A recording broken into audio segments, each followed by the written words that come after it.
He's back! Landon and I are going to reassemble Gilligan for the winter, so watch how we make this large outdoor worm bin come to life. So here's Gilligan's spot by our back door. We've decided to take a break having our house up for sale, so that means Gilligan can take his rightful place over the winter. There's the seed heating mat. It's thermostatically controlled. So next we put that together. The seed heating mat will sit directly on top of that tinfoil. The tinfoil will protect the styrofoam from any possible overheating, but like I said, it's thermostatically controlled. The seed heating mat goes outside Gilligan on the bottom, and the thermostatically controlled wire comes inside the bedding to monitor the temperature. And it's just that easy. Gilligan is a converted children's sandbox paddling pool. Probably only weighs about 2 pounds, so when he's empty, he's so easy to move around. This was an impromptu decision to get Gilligan up and running again. So if I'd had more time, I would have pre-composted some bedding. But as it is, we have some tubs of our beautiful shredded leaves that we've collected over the summer. Plus, we just got these beautiful wood chips from a friend. So here we go with our first tub of shredded leaves. These have sat in this tote for a few months. We don't think they're moist, but we will know shortly.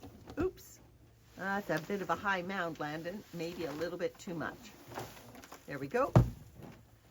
Now we just have to mix in some wood chips and moisten it all up. Make Gilligan's worms feel right at home. We've decided against using these wood chips from my friend because it turns out they are red cedar. Red cedar is resistant to compost action, so we're gonna put it to mulch around a bed instead. When we decided a few days ago we were gonna put Gilligan back up and running, I started collecting leaves. Look at the beautiful microbial action already happening on our maple leaves. These have never touched wet soil. They've fallen right from the tree in our drought. So although they are maple leaves with big thick stems, I think these microbes will kickstart this bin in no time. I collected some of those leaves into some rainwater that we had from a few days ago. And so these are whole leaves going in. These aren't shredded, and then that's some lovely rainwater. So there you go. These have been soaking just a few days, but that gets the moisture started in this bin. So now we just want to add some more material. This is some sawdust, just to put some wood microbes into this bin. It's not a lot of sawdust. Oh, I think there's a little bit more on the bottom of the barrel. It's been gently moist, although it's been living in my greenhouse, so it's probably dried out.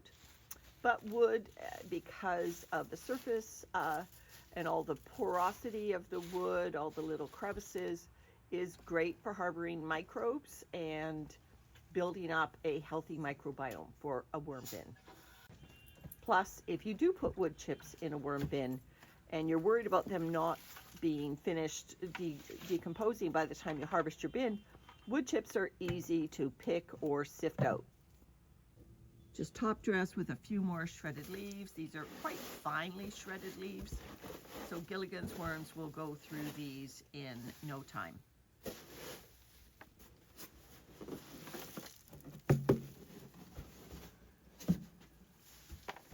Now we just have to moisten it all with a fine spray.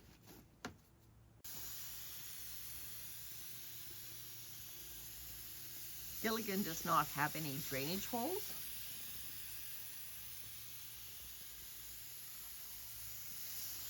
Never had a problem. The muddy castings that I had one time on a harvest, as you know, worms actually love playing around in muddy castings. But through the winter, we've never had a problem with him. He doesn't get any natural rainfall in this bin. Any moisture comes from this initial input that we're doing now or the food itself. And we all know what's coming up at the end of the month. It's pumpkin season. So what Landon's doing now is he's parting the leaves down the center while he moistens down through the layers. Now, these leaves, like I said, have great microbes already on their surfaces, but because I'm not going to put the worms in for a few weeks, we're actually going to put some of the food that will be waiting for the worms, and the food itself will carry a microbiome with it and will help to get this bin up and running.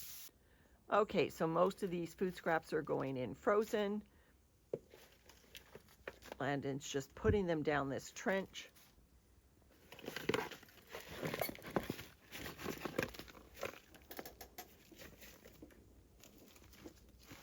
Then what we'll do is we'll put some pulverized eggshell right on top. And then over the rest of the leaves, Landon. Now, leaves have grit on them, but this also serves as a pH buffer.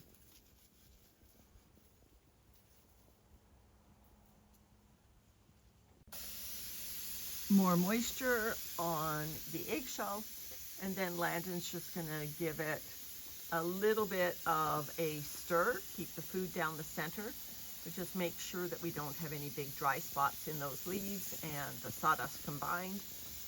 We want this material to start working. Start building up that home for Gilligan's worms. Gilligan's worms are waiting in numerous tubs for me to harvest them out of those muddy castings and a few other bins and put them back where they belong. It's harder to wet these leaves than you think. The leaves are initially resistant to moistening, but we will put the lid on and strap them down tight, and that will form a condensation dome and help distribute the moisture throughout the material. I should have mentioned that the food scraps we put in there were all whole, like non-food processed. So they were banana peels and avocado skins. And actually there was a whole avocado there that we opened it up and it was rotting. So I did that because I don't want fast food. I want slow food in there that will slowly break down and introduce microbes to the material. I'm not looking to create heat, and I certainly don't want to have an anaerobic rotting or fermenting situation. Gilligan is now closed up. If you haven't seen his playlist, let me just show you a close-up of the lid. Like I said, we have him under the overhang, but you can see that we've drilled holes along these channels. Rain does not get in there, but it is sufficient for airflow. They are around all these channels. And worms, although they technically could crawl out of those holes, they don't. We do get worms playing on the inside dome of the lid, and if you go back through Gilligan's playlist, you can definitely see times where I've picked off wisps in particular from the lid itself.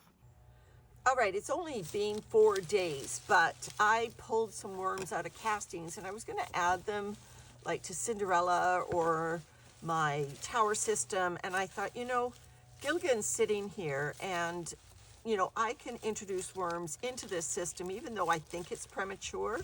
Oh, I've got water on the bottom from a little bit of storm that we got. Anyway, I can introduce worms into this system even though I think it's a little premature, in the sense that all that food that I added has obviously not broken down sufficiently.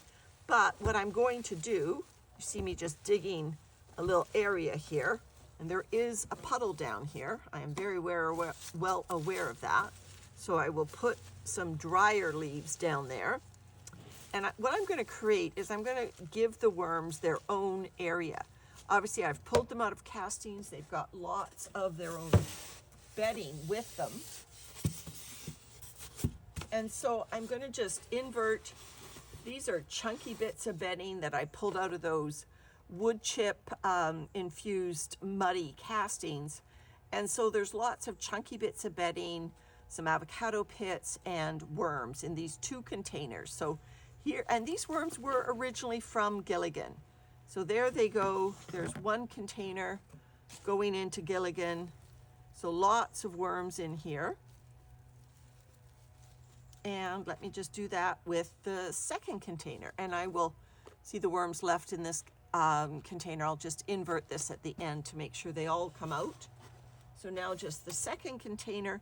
And so these worms have their own familiar bedding going in with them because I just pulled them out of those muddy castings. So these are Gilligan's worms going back into him. And if they don't like the new bedding, if the new bedding is still premature, it's not moist enough, it's, you know, these leaves obviously are not breaking down yet with the foodstuffs that I put in here, they can just hang around in their old familiar material. I'll invert both containers here, and we'll see over time, do the worms stick around their old area, or are they going to explore? So Gilligan's worms back in business. All right, thanks for watching.